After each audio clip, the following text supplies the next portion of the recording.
ಈ ಕತೆ ಕೇವಲ 2 ಬೀಜಗಳ ಬಗ್ಗೆ ಅಲ್ಲ, ಇದು ನಿಮ್ಮ ಜೀವನದ ಬಗ್ಗೆ. ಅದು ಬೇರುಗಳನ್ನು ಗಟ್ಟಿಯಾಗಿ ನಿರ್ಮಿಸಲು ಸಮಯ ತೆಗೆದುಕೊಳ್ಳುವುದನ್ನು ಮರೆತು ಬಿಡುತ್ತದೆ.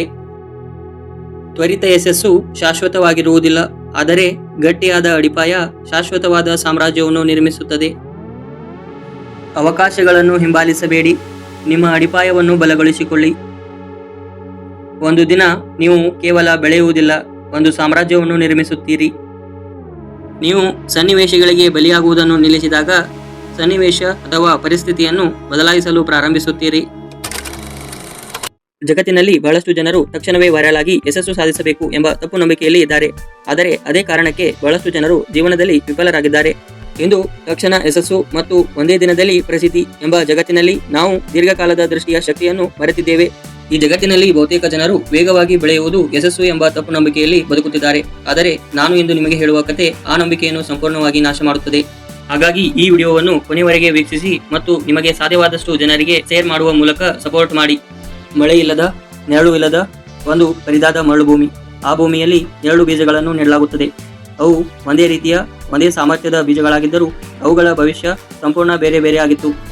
ಒಂದು ದಿನ ಆಕಾಶದಲ್ಲಿ ಮೋಡಗಳು ಸೇರುತ್ತವೆ, ಸ್ವಲ್ಪ ಮಳೆ ಬೀಳುತ್ತದೆ.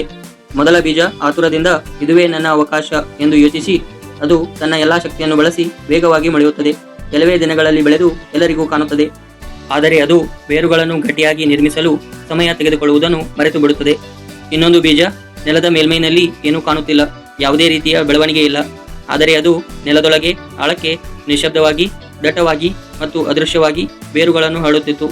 ಕೆಲವೇ ದಿನಗಳಲ್ಲಿ ಮಳೆ ನಿಂತು ಹೋಗುತ್ತದೆ, ಮತ್ತೆ ಬಿಸಿಲು ಕಠಿಣವಾಗುತ್ತದೆ, ನೆಲ ಒಣಗುತ್ತದೆ, ಜೀವನ ಮತ್ತೆ ಕಷ್ಟವಾಗುತ್ತದೆ.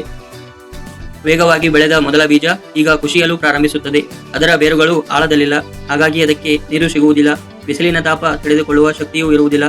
ಅದು ನಿಧಾನವಾಗಿ ಒಣಗುತ್ತದೆ ಮತ್ತು ನಾಶವಾಗುತ್ತದೆ. ಆದರೆ ಎರಡನೇ ಬೀಜ ಇನ್ನೂ ಹಸಿರಾಗಿದೆ, ಏಕೆಂದರೆ ಅದರ ಬೇರುಗಳು ನೆಲದ ಆಳದಲ್ಲಿರುವ ನೀರನ್ನು ತಲುಪಿವೆ. ಕಾಲ ಕಳೆಯುತ್ತದೆ. ಒಂದು ದಿನ ಎರಡನೇ ಬೀಜ ನೆಲವನ್ನು ಸೀಳಿ ಹೊರಬರುತ್ತದೆ. ಮುಂದೆ ಬಲವಾದ ಹೆಮ್ಮರವಾಗುತ್ತದೆ. ಆ ಮರ ನೆರಳು ಕೊಡುತ್ತದೆ, ಎಲೆಗಳು ಬೀಳುತ್ತವೆ, ಮಣ್ಣು ತೇವವಾಗುತ್ತದೆ, ಹಕ್ಕಿಗಳು ಬರುತ್ತವೆ, ಜೀವನ ಮತ್ತೆ ಹುಟ್ಟುತ್ತದೆ. ಒಂದು ಬೀಜ ಒಂದು ಸಂಪೂರ್ಣ ಕಾಡನ್ನು ನಿರ್ಮಿಸುತ್ತದೆ. ಈ ಕತೆ ಕೇವಲ 2 ಬೀಜಗಳ ಬಗ್ಗೆ ಅಲ್ಲ, ಇದು ನಿಮ್ಮ ಜೀವನದ ಬಗ್ಗೆ. ಇಂದು ನೀವು ಯಾವ ಬೀಜ? ತಕ್ಷಣದ ಫಲಿತಾಂಶಕ್ಕಾಗಿ ಓಡುತ್ತಿರುವವರ, ಅಥವಾ ನಿಶ್ಶಬ್ದವಾಗಿ ಆಳವಾದ ಬೇರುಗಳನ್ನು ನಿರ್ಮಿಸುತ್ತಿರುವವರ? ಈ ಕಥೆಯಲ್ಲಿ ಬರುವ ಮೊದಲ ಬೀಜವನ್ನು ನೋಡಿ. ಅದಕ್ಕೆ ಹಸಿವು ಇದೆ, ಅದಕ್ಕೆ ಪ್ರತಿಭೆ ಇದೆ, ಆದರೆ ಅದಕ್ಕೆ ಸಹನೆ ಇರಲಿಲ್ಲ.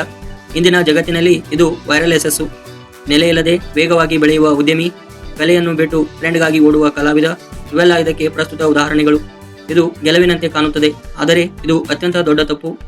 ಈಗ ಎರಡನೇ ಬೀಜವನ್ನು ನೋಡಿ. ಹೊರಗೆ ನೋಡಿದರೆ ಅದು ವಿಫಲವಾದಂತಿದೆ, ಆದರೆ ಅದು ತನ್ನ ಅಡಿಪಾಯವನ್ನು ಬಲಗೊಳಿಸಿಕೊಳ್ಳುತ್ತಿತ್ತು. ಅದೇ ರೀತಿ ನೀವು ಕೂಡ ಜೀವನದಲ್ಲಿ ನಿಮ್ಮ ಅಡಿಪಾಯವನ್ನು ಬಲಗೊಳಿಸಿಕೊಳ್ಳಿ. ಜನರು ನಿಮಗೆ ಸ್ಲೋ ಇದ್ದೀರಿ, ಬಹಳ ಹಿಂದೆ ಇದ್ದೀರಿ ಅಂತ ಹೇಳಬಹುದು, ಆದರೆ ಅವರಿಗೆ ಗೊತ್ತಿಲ್ಲ ವೇಗವಾಗಿ ಬೆಳೆಯುವುದೇ ಮೊದಲು ನಾಶವಾಗುತ್ತದೆ ಎಂದು. ನೀವು ಫಲಿತಾಂಶಕ್ಕಿಂತ ಬೇರುಗಳು ಮುಖ್ಯವೆಂದು ನೋಡಿದಾಗ ಇದೇ ಆಗುತ್ತದೆ. ನೀವು ಸನ್ನಿವೇಶಗಳಿಗೆ ಬಲಿಯಾಗುವುದನ್ನು ನಿಲ್ಲಿಸಿ, ಆಗ ಸನ್ನಿವೇಶ ಅಥವಾ ಪರಿಸ್ಥಿತಿಯನ್ನು ಬದಲಾಯಿಸಲು ಪ್ರಾರಂಭಿಸುತ್ತೀರಿ. ಹಾಗಾಗಿ ತ್ವರಿತ ಯಶಸ್ಸು ಶಾಶ್ವತವಾಗಿರುವುದಿಲ್ಲ, ಆದರೆ ಗಟ್ಟಿಯಾದ ಅಡಿಪಾಯ ಶಾಶ್ವತವಾದ ಸಾಮ್ರಾಜ್ಯವನ್ನು ನಿರ್ಮಿಸುತ್ತದೆ. ಹಾಗಾದರೆ ಹಿಂದೆ ನಿರ್ಧರಿಸಿ, ಅವಕಾಶಗಳನ್ನು ಹಿಂಬಾಲಿಸಬೇಡಿ, ನಿಮ್ಮ ಅಡಿಪಾಯವನ್ನು ಬಲಗೊಳಿಸಿಕೊಳ್ಳಿ. ಒಂದು ದಿನ ನೀವು ಕೇವಲ ಬೆಳೆಯುವುದಿಲ್ಲ, ಒಂದು ಸಾಮ್ರಾಜ್ಯವನ್ನು ನಿರ್ಮಿಸುತ್ತೀರಿ.